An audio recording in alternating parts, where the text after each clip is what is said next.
हरे कृष्णा। एक बार नारद मुनि पृथ्वी मार्ग से भगवान के दर्शन के लिए जा रहे थे।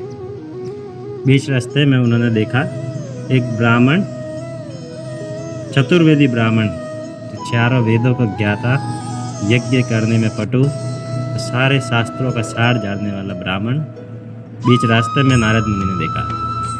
नारद मुनि ने उस ब्राह्मण से मिलने की इच्छा व्यक्त की और वो ब्राह्मण के पास में गए। ब्राह्मण चूँकि पूरा शास्त्रों का ज्ञाता, चारों वेद जानने वाला, तो उसको ब्राह्मण को अपने अंदर बहुत ही अहंकार आ गया था। मैं तो सारे शास्त्रों का ज्ञाता हूँ, मैं भगवान को पूरी तरह से जानता हूँ। नारद मुनि से जब उन्होंने पूछा कि आप कहाँ जा रहे हैं, नारद मुनि ने बताया कि मैं भगवान से मिलने उनके धाम जा रहा हूँ। ब्राह्मण ने कहा कि मेरा एक प्रश्न है, भगवान से पूछिएगा। नारद मुनि ने कहा बताइए।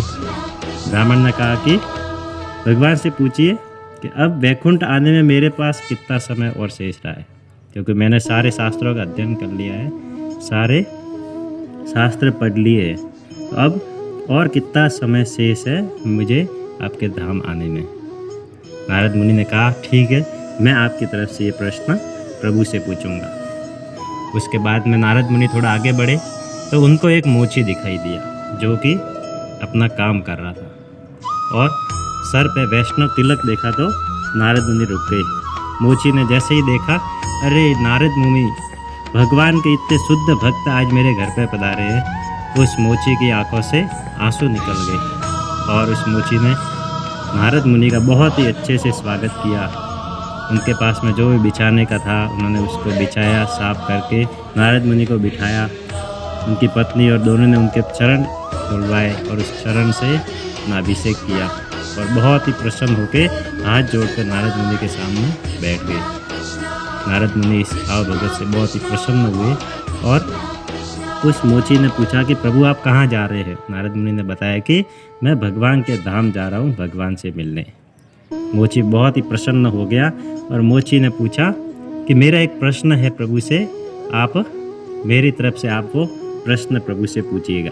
नारद मुनि ने बताया हाँ पूछिए।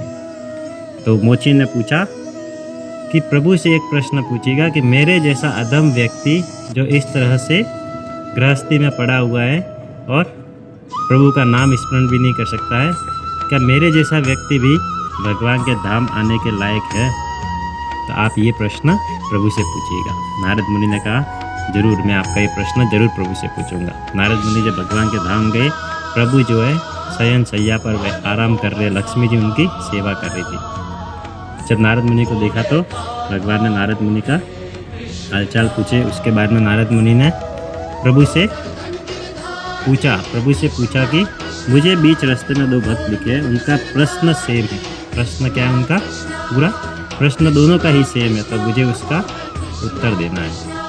प्रभु ने पूछा ठीक है। प्रभु ने नारद मुनि को कहा कि आप मेरे पास आइए। प्रभु ने नारद मुनि के कान में कुछ कहा और फिर कहा कि आप जा सकते। नारद मुनि जब वापस लौटते वक्त उस ब्राह्मण से मिले तो ब्राह्मण ने कहा कि आइए नारद मुनि आइए, क्या आपने मेरा प्रश्न प्रभु से पूछा? नारद मुनि ने कहा कि हाँ पूछा। तो प्रभु क्या कर रहे थे? ब्राह्मण ने पूछा कि जो भगवान हैं वो क्या कर रहे थे? नारद मुनि ने बताया कि भगवान जो है वो सुई के छेद में से हाथी को निकाल रहे थे। ब्राह्मण जोर से हंस पड़ा। ब्राह्मण ने कहा कि क्या भगवान के पास में और कुछ काम नहीं है या ये कौन सी बात बता रहे आप? हाथी जो है कितना बड़ा होता है और वो सुई के छेद में से कैसे निकल सकता है? तो ब्राह्मण ने कहा कि नारद मुनि आप मजाक मत कीजिए, और मुझे पता है कि आप मेरा प्रश्न भूल गए पूछना, इसलिए आप जा सकते हैं। नारद मुनि आगे बढ़े, मोची वापस दिखा। मोची ने वापस जैसे ही नारद मुनि को देखा बहुत ही प्रसन्न हो गया, और इसके बाद में मोची ने नारद मुनि को बिठाया, अच्छे से उनकी सेवा की, जल पिलाया, चरण स्पर्श किए, उनके चरण धोए, और उसके बाद में हाथ जोड़कर नारद मुनि के सामने बैठ गई।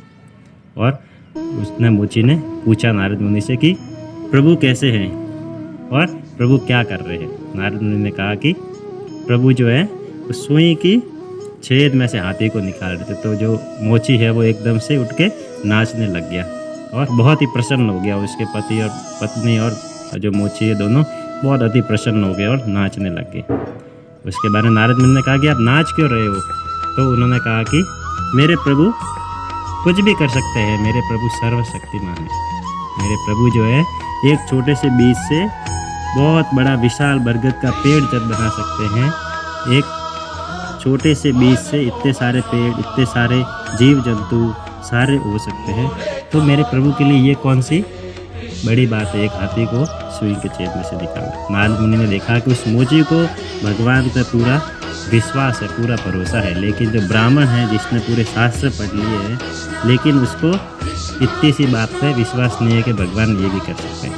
तो नारद मुनि को अपना उत्तर मिल गया था कि भगवान के धाम एक्चुअली में जाने में लायक कौन है। जिसको भगवान के ऊपर भरोसा ही नहीं है वो भगवान के धाम कभी नहीं जा पाएगा, चाहे उसने सारे शास्त्र पढ़ लिए हो, पूरे धर्म का ज्ञाता क्यों न हो और जाति से ब्राह्मण ही क्यों न हो, लेकिन अगर उसको भगवान पर विश्वास नहीं है तो भगवान के धाम कभी नहीं जा सकता है।